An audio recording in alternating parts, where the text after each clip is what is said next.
গোলকগঞ্জত গৰিয়ামৰীয়া দেশী জাতীয় পৰিষদৰ প্ৰতিবাদী কাৰ্যসূচী অসমৰ হাৰ্টথ্ৰব জুবিন গাৰ্গৰ ন্যায়ৰ দাবীত মোবাইলৰ ফ্লাছ জ্বলাই সমদল। গোলকগঞ্জৰ কানুৰেৰ পৰা এই সমদল গংগাধৰ নৈ পাৰ হৈ আহে গোলকগঞ্জ নগৰলৈ।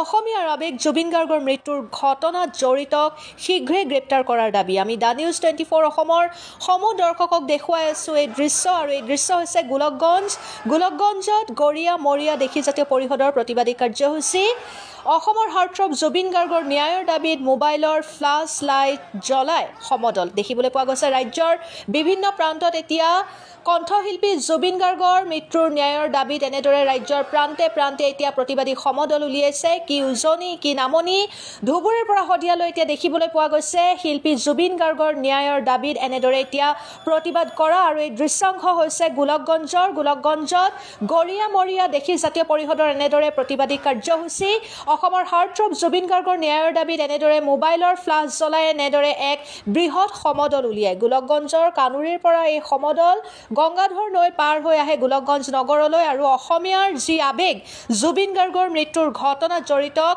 শীঘ্ৰে গ্ৰেপ্তাৰ কৰাৰ এতিয়া দাবী জনায়। আৰু শতাধিক কৰ্মীয়ে মোবাইলৰ ফ্লাছ জ্বলাই লৈ এই সমদলত অংশগ্ৰহণ কৰে।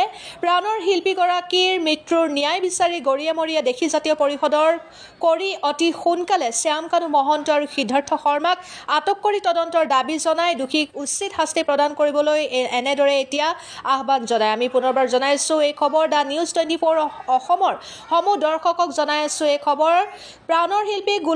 প্ৰাণৰ শিল্পী জুবিন গাৰ্গৰ মৃত্যুৰ ন্যায়ৰ দাবী বিচাৰি এনেদৰে এতিয়া গোলকগঞ্জত দেখিবলৈ পোৱা গৈছে এক বৃহৎ সমদল মোবাইলৰ ফ্লাছ জ্বলাই এনেদৰে বৃহৎ সমদল দেখিবলৈ পোৱা গৈছে ৰাজপথত। গোলকগঞ্জত এনেদৰে গৰিয়ামৰীয়া দেশী জাতীয় পৰিষদৰ এক প্ৰতিবাদী কাৰ্যসূচী অসমীয়াৰ আৱেগ জুবিন গাৰ্গৰ মৃত্যুৰ ঘটনাত জড়িত শীঘ্ৰে গ্ৰেপ্তাৰ কৰাৰ দাবী জনাই শতাধিক কৰ্মীয়ে মোবাইলৰ ফ্লাছ জ্বলাই লৈ এনেদৰে সমদলত অংশগ্ৰহণ কৰা দেখিবলৈ পোৱা গৈছে। আৰু প্ৰাণৰ শিল্পীগৰাকীক হেৰুৱাই মৃত্যুৰ ন্যায় বিচাৰি এনেদৰে এতিয়া ৰাজ্যৰ বিভিন্ন প্ৰান্তত প্ৰতিবাদী সমদল দেখিবলৈ পোৱা গৈছে। আৰু এয়া হৈছে গোলকগঞ্জৰ দৃশ্য। প্ৰাণৰ শিল্পী জুবিন গাৰ্গৰ মৃত্যুৰ ন্যায় বিচাৰি এনেদৰে গৰিয়ামৰীয়া দেশী জাতীয় পৰিষদৰ পৰা অতি সোনকালে শ্যামকানু মহন্ত আৰু সিদ্ধাৰ্থ শৰ্মাক আটক কৰি তদন্তৰ দাবী জনাইছে আৰু দোষীক উচিত শাস্তি প্ৰদান কৰিবলৈ আহ্বান জনাইছে। চাওক, আজি অসমে কি বিচাৰিছে? আমাৰ প্ৰাণৰ শিল্পী, আমাৰ অসমৰ সম্পদ জুবিন দাক আজি 10 দিন হল হত্যা কৰাৰ 10 দিন হল, কিন্তু এতিয়ালৈকে কিন্তু এজনো আসামিক কাৰ্য কৰা নাই পুলিচে। কিয়? এই প্ৰশ্নৰ উত্তৰ মাননীয় মুখ্যমন্ত্ৰী মহোদয়ে দিব লাগিব। চালে বেৰে কোৱা কথাখিনি আমি মানি নলওঁ।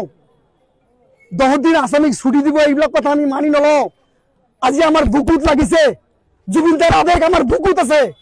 যদি পুলিচ প্ৰশাসনে মাননীয় মুখ্যমন্ত্ৰী মহোদয়ে অতি সোনকালে যদি দোষীখিনিক কাৰ্য নকৰে, ইয়াৰ কিন্তু ভয়ানক পৰিণাম দেখিবলৈ কিন্তু প্ৰস্তুত থাকিব লাগিব অসম পুলিচ লগতে মাননীয় মুখ্যমন্ত্ৰী মহোদয়। আমি এইবিলাক ফেচবুক লাইভৰ কথা নুশুনো। আপোনাক ভোট দিব নিদিব এটা আপোনাৰ কথা, কিন্তু আমাৰ কলিজা আমাৰ বুকুৰ পৰা নোহাইছে। আমাক ন্যায় লাগিব। এজন দোষী সাৰি যাব নোৱাৰিব। এজন দোষী যদি সাৰি যায় তেতিয়াহ'লে কিন্তু অসমত কিন্তু সদৌ অসম গৰিয়ামৰীয়া দেশী জাতীয় পৰিষদ লগতে অসমৰ বিভিন্ন দল সংগঠনে কিন্তু ভয়ানকৰ পৰা ভয়ানক আন্দোলন গঢ়ি তুলিবলৈ বাধ্য থাকিব।